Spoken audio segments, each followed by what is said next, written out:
Lekin ben hazır vatanimiz Şarkı Türkistan'da Xitoy tajovuzchilarining inson qiliqdan chiqqan zulmlarni Gollandiya xalqiga jumladan Gollandiya sayohatchilik qilgan xalqlarga ko'ngil tush uchun hozir bu yerning oldidan Amsterdam taraf yo'l chiqish oldida. Hatta Amsterdamdagi Dam maydonida shu yerda o'sha resim ko'rgazib boraman. Yani bu resimlarning hammasi hozir bizning vatandagi Xitoylarning Uyg'urlar qilayotgan qirg'inchiliklarni, zulmlarni en yaxshi şekilde tushuntirib kelgan resimler. Allah razı olsun Abdurrahim.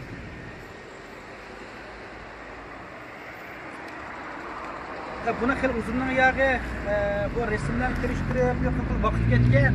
Hem Amsterdamdagi Dam meydan her shanba oldim bununla. Aşağı nimaga iltimos qildim. İltimos yani tasdiqlandi. Hepsinde işleyken vaktim yok. Hep ahırda shanba vaktimni bo'lib qolsa Amsterdam borib, buni xil uzun davomlashtirmam. Bunu tayyorladımlardan hemmisini qilib bo'ldim. Biz hozir yana 5 minutdan keyin Amsterdam qarab yo'lga chiqaman. Allah razı olsun. İşlerini oңushli qilsin. Qarindoshlarniki aşağı chiqsa, xo'sh ular bilib tursa, kammasmi mayli o'zlariga ham yaxshi shaklda loyiha chiqib bu narsalarni.